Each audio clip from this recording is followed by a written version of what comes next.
Hello student, welcome to my channel. तो जैसे कि हम पढ़ते हैं बातें संविधान का भाग 6, तो आज हम आगे की वीडियो को कंटिन्यू करते हैं। तो आज हम पढ़ेंगे आर्टिकल 16, आर्टिकल 17, आर्टिकल 18, 19, 20 एंड 21। इसके आगे 2 लगा लेंगे आप। 260, 270, 80 ऐसे करके कंप्लीट करते हैं। ठीक, तो आज हम पढ़ेंगे 260। देखते हैं इसमें क्या दिया है।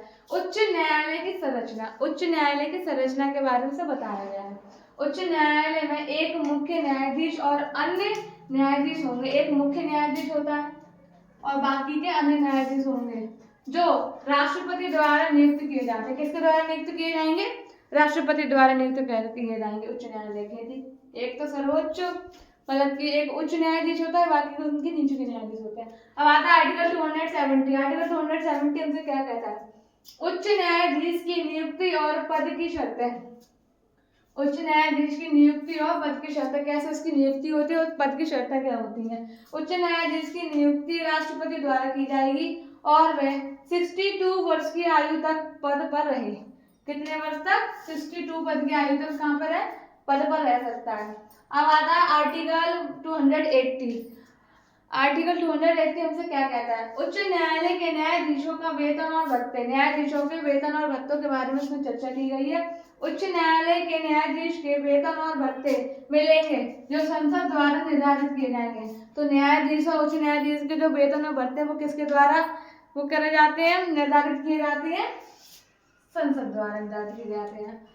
अब आता है आर्टिकल 290। आर्टिकल 290 हमसे कहता है उच्च न्यायालय के न्यायाधीशों अपने पद ग्रहण करने से पूर्व राज्यपाल के समक्ष शपथ और प्रतिज्ञा करेंगे। शपथ और प्रतिज्ञा करेंगे। तो शपथ का तो बताइए कि राज्यपाल के समक्ष क्या की जाएगी? वो शपथ ली जाएगी। अब आता है आर्टिकल 220। 220 हमसे कहता है उच्च न्यायालय के न्यायाधीशों के पद छोड़ना। तो पद छोड़ने के बारे में उच्च न्यायालय के न्यायाधीश अपना पद छोड़ सकते हैं जो उनके द्वारा राष्ट्रपति के संबोधित पत्र द्वारा किया जाएगा। वो जब तक एक पत्र नहीं लिखेंगे तब तक कुछ नहीं होगा। अब आता है आर्टिकल 221। आर्टिकल 221 हमसे क्या कहता है? उच्च न्यायालय के न्यायाधीशों का स्थानांतरण करना। स्थानांतरण के बारे में बात की गई है। तो उच्च न्यायालय के न्यायाधीशों का स्थानांतरण राष्ट्रपति द्वारा किया जाता है। किसके द्वारा किया जाएगा? राष्ट्रपति द्वारा किया जा सकता है जो मुख्य न्यायाधीशों की सलाह से किया जाएगा। जो मुख्य न्यायाधीशों की सलाह से किया जाएगा। तो आज हमने इन आर्टिकल्स को कंप्लीट करा। अगर आपको इसमें कुछ समझ में नहीं आता है, कोई भी चीज टॉपिक समझ में नहीं आए तो आप मुझसे पूछ सकते हैं और वरना हम बाकी आगे की वीडियो हम कल कंटिन्यू करेंगे। ठीक, थैंक यू।